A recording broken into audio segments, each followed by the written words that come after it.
예, 두 번째 시간 시작합니다.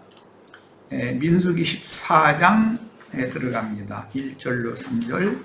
온 회중이 소리를 높여 부르짖으며 밤새도록 백성이 곡하였더라.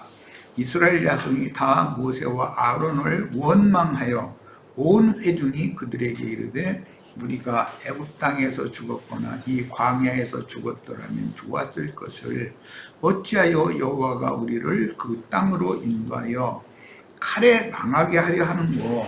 우리 처자가 사로잡히리니 애굽으로 돌아가는 것이 낫지 아니하냐. 애굽에서 출애굽한 하나님의 선미인데 애굽으로 다시 돌아가자라는 것은 세상 사랑을 끝내지 못한 사람들은 세상으로 돌아가는 경향이 있죠. 이 말씀을 신명기 1장 34절로 40절에서 평행 문구를 읽어봅니다. 여호와께서 너희 말소리를 들으시고 노하사 맹세하여 가라사대 이 악한 세대 사람들 중에는 내가 그들의 열조에게 주기로 맹세한 좋은 땅을 볼 자가 하나도 없으리라 그랬는데, 내가 그들의 열조에게 주기로 맹세한 좋은 땅을 본다라는 말은 신약에서 예수님이 니고디모와의 대화에서 거듭나는 문제를 말씀하실 때 물러나야만 하나님 나라를 볼 수 있고, 그 다음에 성령으로 다시 나야만 하나님 나라에 들어갈 수가 있다, 이렇게 적용을 하셔서 표현하셨어요. 자, 오직 여분네의 아들 갈렙은 온전히 여호와를 순종했음즉 그는 그것을 볼 것이요, 그것을이라는 건 약속의 땅, 주님 말씀하시는 하나님 나라, 천국을 보는 문제예요. 그가 밟은 땅을 내가 그와 그의 자손에게 주리라 하시고, 여호와께서 너희의 연고로 내게도 진노하사 가라사대 너도 그리로 들어가지 못하리라. 모세는 가나안 땅을 보기는 봤죠. 그런데 끝까지 보지는 못했고 소알 땅까지만 봤어요. 소알성까지만. 그러나 이제 모세는 출애굽한 구약의 이스라엘 백성들을 인도자요 대표자였기 때문에 이스라엘 백성들이 못 들어가면 모세도 못 들어가는 거예요. 그 인도자이기 때문에. 그러니까 인도자라는 건 이렇게 중요한 문제다 하는 것이죠. 유다지파 여분네의 아들 갈렙은 개라는 뜻이에요. 갈렙은 충성과 순종의 본이 되는 장수로서 약속의 땅에 대한 이상이 밝았으며, 용맹한 그는 헤브론을 유업으로 얻었고 그의 사촌 형제인 그나스의 아들 온니엘은 그의 사위가 되어서 이스라엘의 첫 번째 사사가 되었습니다. 헤브론이 워낙 강한 성읍이었기 때문에 헤브론을 취하는 자에게 내 딸 악사를 주겠다 해가지고 독려를 했더니 유다지파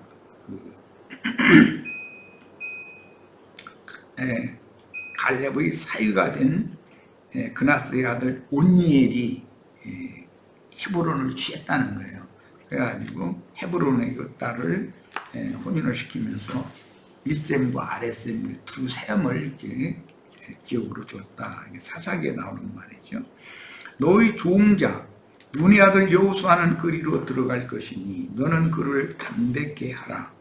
모세는 들어갈 수 없지만 그 수종자였던 여호수아는 들어간다는 거예요. 이것은 율법과 선지자의 때에는 모세로부터 시작해서 요한까지이고, 그때까지는 천국에 들어가지 못하죠, 그들은. 그러나 요한의 제자들, 물론 모세의 제자들 중에도 선지자의 신앙 노선을 따르던 소수가 매 세대에 이렇게 감춰져 있었기 때문에 그들과 요한의 제자들 중에 요한의 제자라 해서 다 그리스도 안으로 들어가는 건 아니고 아주 소수인 베드로와 요한과 몇몇은 천국에 들어갔죠. 이런 것을 잘 하나님 경륜의 관점에서 이해가 있어야 되겠어요. 5세의 수중자인 장수였던 여호수아는 장성한 신세대를 이끌고 약속의 땅으로 인도하여 훗날 인자 예수에 대한 예표의 사람이 되었으니 여호수아와 갈렙 두 사람은 산채로 계시로 보고 유업으로 받은 요단 서편 기업의 후사로서 두 증인에 대한 상징이 되었습니다. 오늘 우리도 지금 이 생에서 살아있는 동안에 오는 새 세상의 주와 그 그리스도의 나라에 대한 계시를 봐야 되고 그 안에 이미 들어가 있어야 돼요. 이것은 이제 이미 구속을 받고 거듭나서 하늘에 앉혀진 자가 되어져야 된다. 살아있는 동안에 죽음 다음에 들어간다는 건 가능이 없는 이야기인 거예요. 그리고 우리는 그 증거는 하늘에 기록한 장자들의 교회에 살아서 이미 들어와 있어야 되는 거다라는 거예요. 또 너희가 사로잡히리라 하던 너희 아이들과 당일의 선악을 분변치 못하던 너희 자녀들 그들은 그리로 들어갈 것이니라. 그리로라는 것은 신약에는 이제 하나님 나라, 주님의 나라인 천국을 염두에 두는 표현이에요. 내가 그 땅을 그들에게 주어 산업이 되게 하리라. 너희는 회정하여 홍해길로 하여 광야로 들어갈 것이니라. 홍해길로라는 것은 중근동에서 남방길, 무역통로 대상들이 다니는 그 길을 쭉 해서 광야를 거치면 애굽 그 본토에까지 직선으로 갈 수 있는 그런 길이 있었다는 것이죠. 그러니까 모든 성도들이 구원받았다 하지만 세상의 영으로 충만한 사단의 사자들의 가르침을 받으면 홍해길이 역으로 열려가지고 세상으로 이렇게 가죠. 하나님은 어떤 경우에도 애굽으로 돌아가는 것을 허락하시지 않아요. 자, 위에 인용한 말씀은 민수기 14장의 주제를 잘 설명한 말씀인데 하나님이 들으시기에 악한 말로 그 땅을 악평한 자들 곧 하나님의 약속을 믿지 않고 원망과 불평하는 말로 불순종한 신자들의 범죄는 열 정탐의 영적 상태가 그대로 반영된 것이다. 열 정탐은 지도자들이었기 때문에 하나님은 소위 말하는 이스라엘 백성들의 사사로운 어떤 범죄보다도 지도자들의 범죄를 이것은 더 중하게 다룬다. 그래서 이 지도자들은 그 가데스 바네아에서 다 이제 다음에 나오는 말씀입니다. 다 죽임당해 버렸죠. 열 지도자들은. 그리고 회종을 명하셨어요. 자, 만약 그들이 두려움을 갖고 그 땅에 들어간다고 해도 되레 가나안 일곱 족속의 밥이 되어 잡아먹히고 말 것입니다. 먹느냐 먹히느냐의 문제예요. 이제 영적 전쟁은. 이런 역사적인 사실은 오늘날 자칭 유대인의 회당에 속한 큰 음녀의 일곱 머리 짐승들을 두려워하며 기독교라는 종교 체제를 그 영과 신부의 말씀으로 정복하여 주와 그 그리스도의 왕국을 세우는 사명을 하찮게 여긴다면 절대로 천국인 그리스도를 침노하여 기업으로 취하는 전사들이 될 수가 없습니다. 오히려 뱀의 미혹하는 말에 의하여 분별력이 없이 자기의 선함이나 옳음을 따라 자기들을 인도하는 하나님 말씀을 버리고 뒤로 돌아가서 원수의 수하에 들어가 그들의 가르침만이 이 세상에서 가장 바르고 올바른 가르침이라고 힘이 마르도록 칭송하는 발람과 니굴라당의 하나가 될 것입니다. 이 발람과 니굴라당은 음녀 이세벨의 교리를 통해서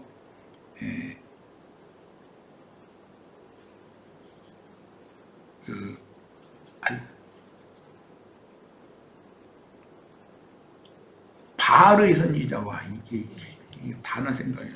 바알의 선지자와 아세라의 선지자 850인으로 상징되어진 오늘날 세속교계의 모든 자칭 큰 자들을 상징하는 사람들이고, 이 사람들은 하나님 말씀을 장사로 팔아가지고 치부하는 자들이죠. 자, 계시록 2장 18절로 23절 두아디라 교회 사자에게 편지하라. 그 눈이 불꽃 같고 그 발이 빛난 주석과 같은 하나님의 아들이 이르시되 내가 네 사업과 사랑과 믿음과 섬김과 인내를 아노니 네 나중 행위가 처음 것보다 많도다. 그러나 네게 책망할 일이 있노라. 자칭 선지자라 하는 여자 이세벨을 네가 용납하니. 두아디라 교회, 즉 로마교는 자칭 선지자라 하는 여자 이세벨을 용납한다는 거, 받아준다는 거예요. 그녀가 내 종들을 가르쳤게 행음하고 해하고 우상의 제물을 먹게 하는도다 그랬어요. 자칭 선지자 이세벨의 교훈, 이거는 기독교계의 조직신학은 발람과 니골라당이 되어 사탄의 앞잡이인 자칭 유대인의 회당, 즉 기독교 조직의 신부 목사가 되게 하는 요인이죠. 그러니까 조직신학이라는 음력 이세벨의 교훈이라는 거예요. 다른 교훈이라는 거예요. 또 내가 그녀에게 회개할 기회를 주었으되 자기의 음행을 회개하고자 하지 아니하는도다. 볼지어다 내가 그녀를 침상에 던질 터이요. 또 그녀와 더불어 간음하는 자들도, 이건 세상과 하나님을 겸하여 섬기는 걸 여기서 말하는 거예요. 만일 그의 행위를 회개하지 아니하면 큰 환난 가운데 던지고, 또 내가 사망으로 그녀의 자녀를 로마교와 개신교의 맹신자들을 주님의 입으로 나오는 예리한 진리의 검으로 죽인다. 모든 교회가 나는 사람의 뜻과 마음을 살피는 자인 줄 알지라. 내가 너희 각 사람의 행위대로 갚아주리라.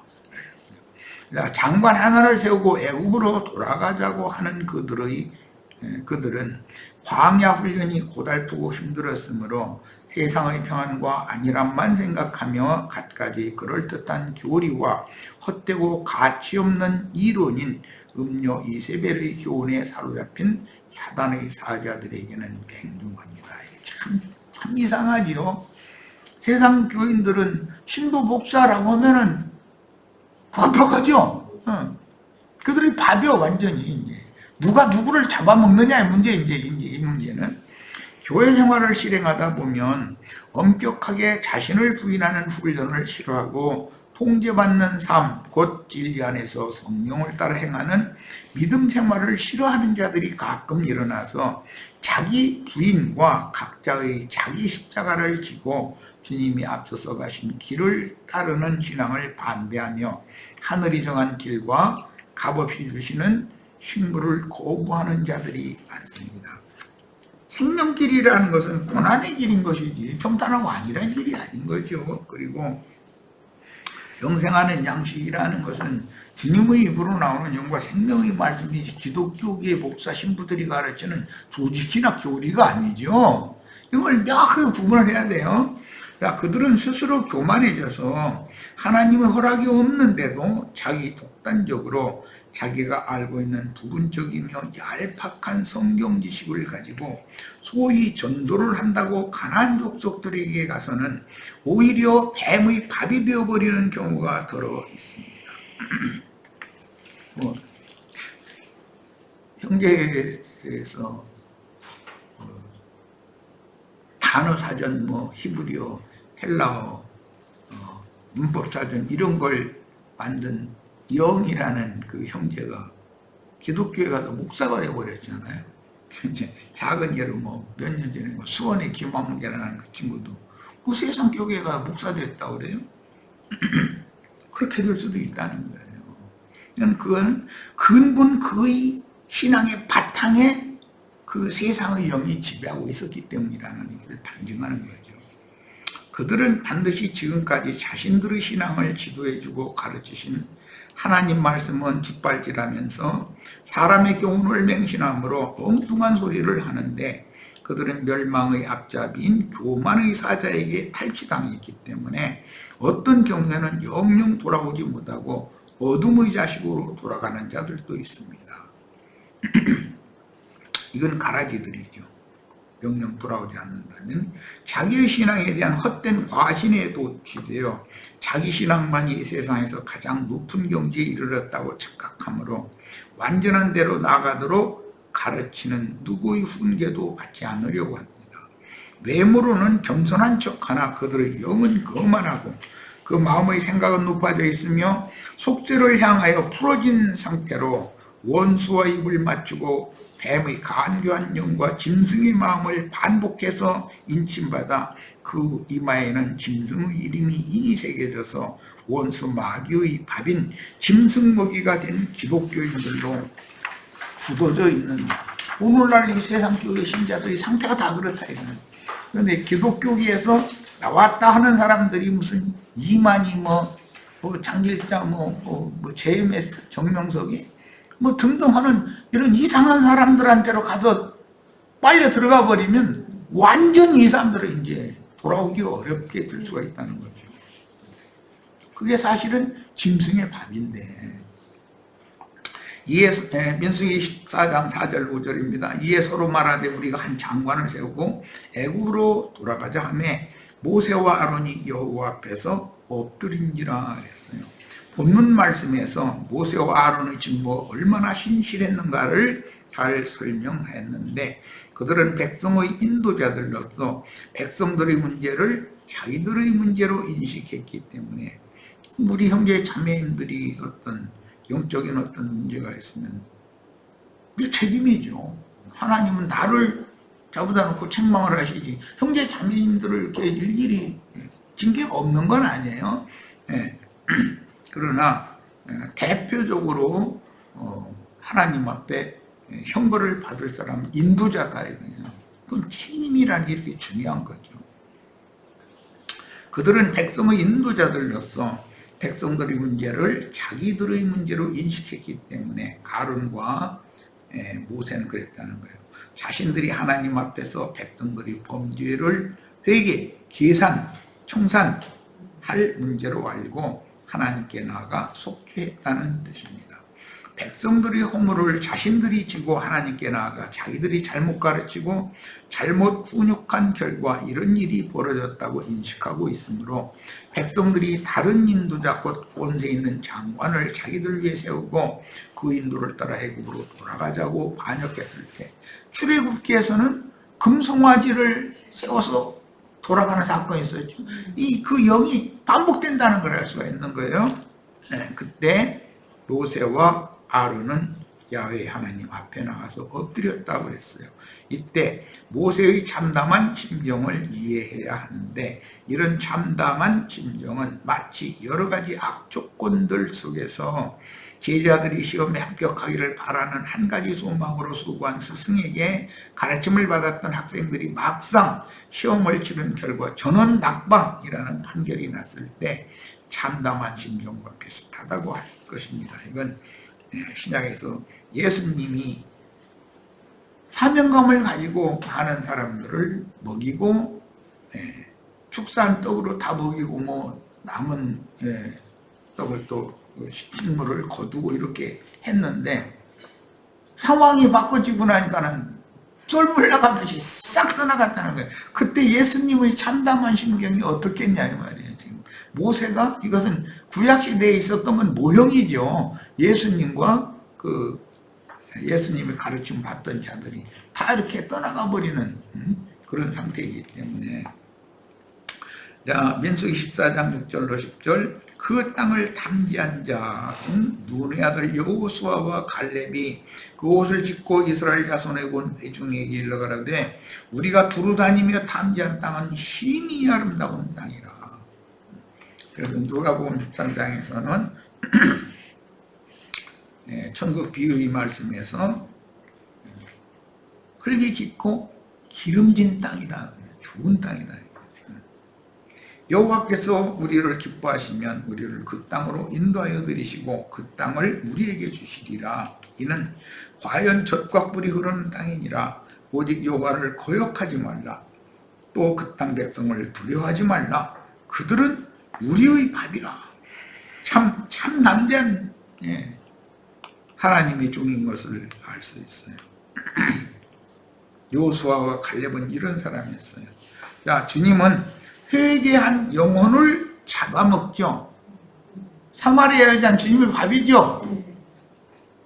지금부터는 잘 들으셔야 되는 게, 뱀은 티끌, 흙을 먹는다고 되어 있죠.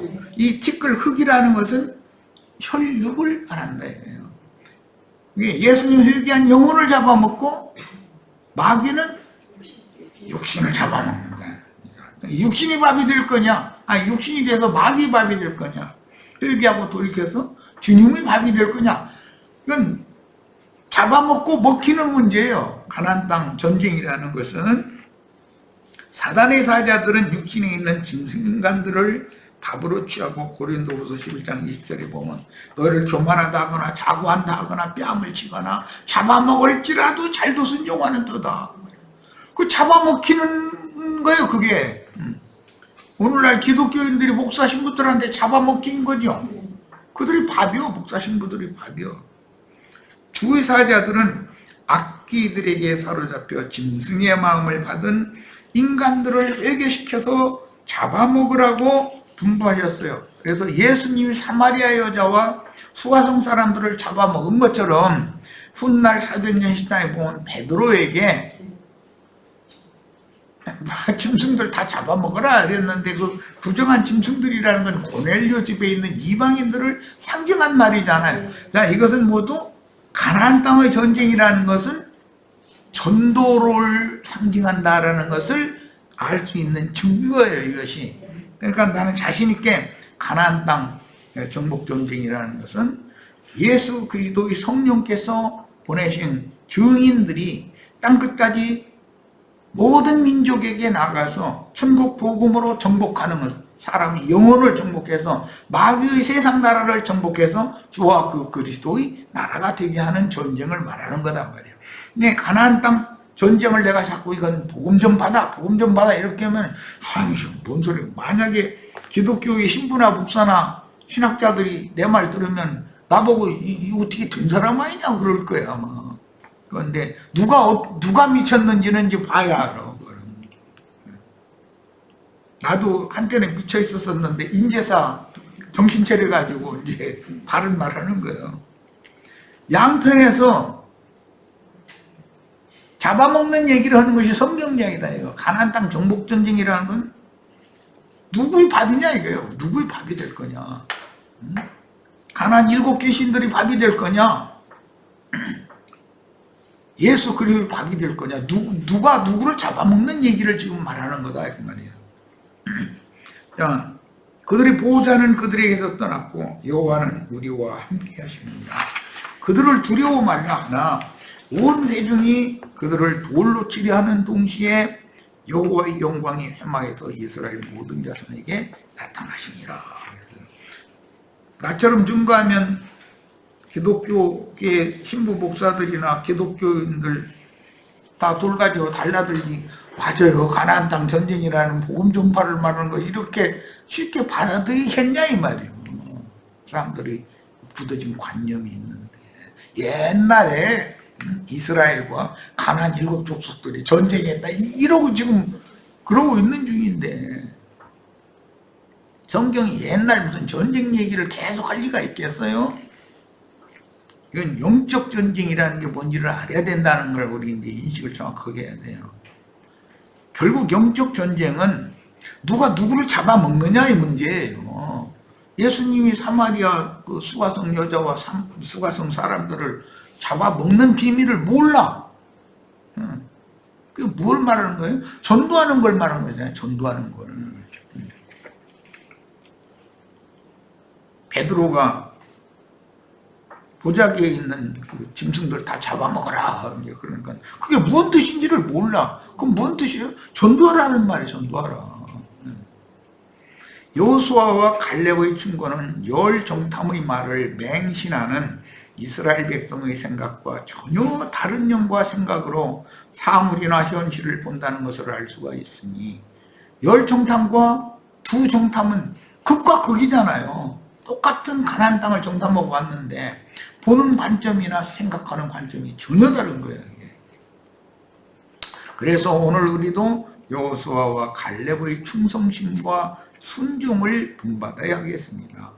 그들은 가히 모세와 아론의 대를 이을 만한 믿음의 사람들임을 증명하는데 두 사람이 백성의 악한 말을 듣고 옷을 찢었다는 것은 백성들이 불신에 대하여 놀라며 분을 참지 못한다는 표현입니다. 기독교계 사람들이 저렇게 다른 교훈의 맹신자들이 되어져 가지고 오히려 주님이 보낸 증인들의 어떤 증거를 무조건 2단 3단 해가면서 대적하는 모습을 보면 모세와 모세란다 여호수아와 갈렙처럼 옷을 찢고 탄식해야 된단 말이에요. 그들은 하나님을 믿는 믿음의 말로 백성들을 안돈시켰으나 백성들은 완악한 마음으로 두 사람의 믿음의 증인 여호수아와 갈렙을 돌로 치려하였으니 이런 역사적인 사실은 오늘도 기독교계의 교리에 세뇌당한 맹신자들이 그 영의 사자로 보내심을 받은 종들의 증언을 들으면 분을 품고 맹렬히 달라들어서 이단 저단해야 된다고 이래버린단 말이에요. 왜? 조직신학에 세뇌당하다 보니까 자기네들의 조직신학 교리와 주의 증인들이 증거하는 증거 영 안 맞으니까 오늘 우리 말씀을 읽으면서도 그들은 우리 밥이라 그러면은 아니 가나안 7 족속을 어떻게 이스라엘 사람들이 잡아먹습니까? 밥이니까 먹여야 되잖아요, 식물로. 그러니까 예수님께서 다 너희가 알지 못하는 먹을 음식이 따로 있어 이제 이랬다고 그랬는데 그런 의미를 알아야 된다 이거예요. 뱀은 종신토록 흙을 먹으라고 그랬으면 그 괜히 하는 말이 아니다 이게 성경이라는 게. 오늘 우리들도 이런 말씀을 통해서 주 앞하여 한 영이 된 강한 영과 담대한 마음으로 세상의 다른 영과 다른 교훈에 세뇌당한 그 기독교계 큰성 바벨론을 무너뜨리는 전사로 다 쓰임을 받으셔야 돼. 그러려면 원수들을 다 잡아먹을 수 있는 능력이 있어야 된다는 거예요.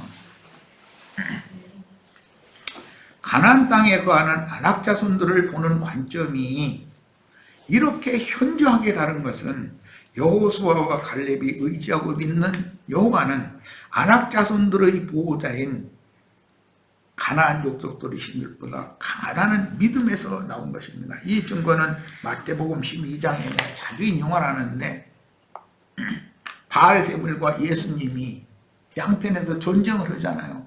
서로 잡아먹는 전쟁을 하는 거예요. 그런데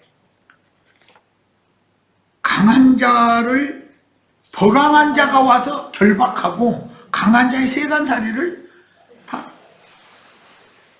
빼내와야 된다 이랬어요.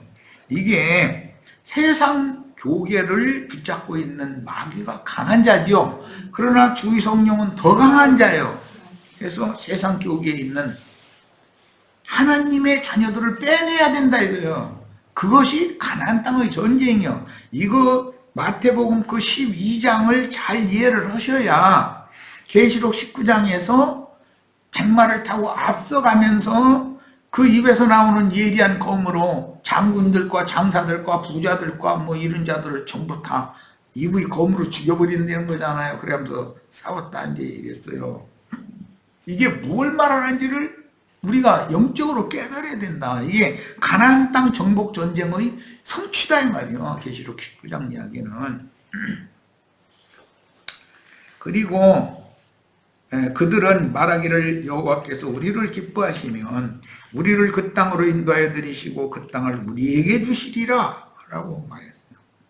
그런데 그 땅을 차지하는 여부는 여호와 인도에 순종하는 여부에 달린 건 이런 것이지, 사람들이 신학 지식이 많고 무슨 좋은 신학을 딸딸 외우고 있고 뭐 세상 교회에서 뭐 몇만 명 몇십만 명 심지어 뭐 거느리고 있고 이런 문제가 아니다. 군사 수이 많고 적음의 문제가 아니다. 이게 가나안 땅 정복이라는 것은 진리와 생명의 말씀이신 야훼 하나님 예수 그리스도의 그 영이, 그 영과 신부의 말씀이 우리와 함께 하느냐 여부에 달려 있는 것이지, 그 사람들은 막 수가 10만 명이라더라.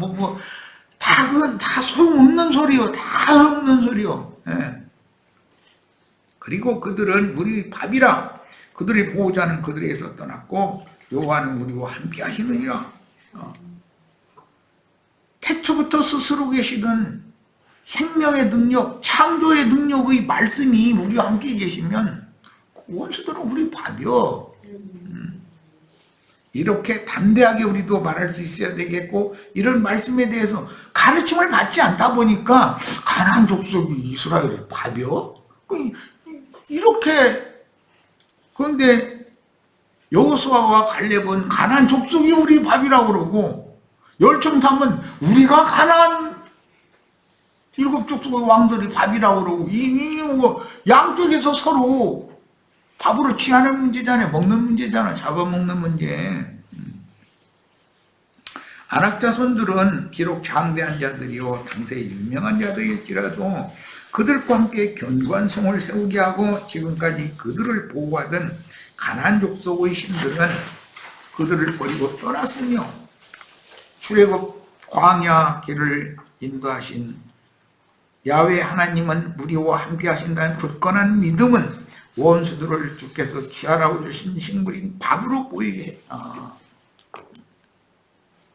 우리 다 원수를 우리 밥으로 취하는 강한 영과 담대한 마음을 이 시간에 다 이기는 생명으로 받으시기를 바라요.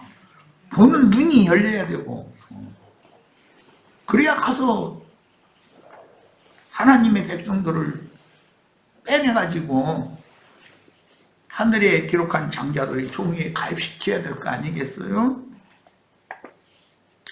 산채로 가나안 땅에 들어가는 자들을 불러내야지, 빼내야지. 자, 요한복음 4장에서 사마리아의 수가성 여자와 그 동네 사람들은 주님의 밥이었고, 사도행전 10장에서 고넬료 집에 모여 주의 사자 베드로의 증거를 듣고자 한 이방인들은 베드로가 잡아먹어야 할 밥이었다. 그런데 원수가 오히려 이스라엘을 밥으로 잡아먹는 이런 현상이 오늘날 세상 기억의 현상이다. 발람과 니골라당의 밥이요. 지금 신부 목사의 밥이죠. 자, 오늘은 여기까지 해서 마치겠습니다.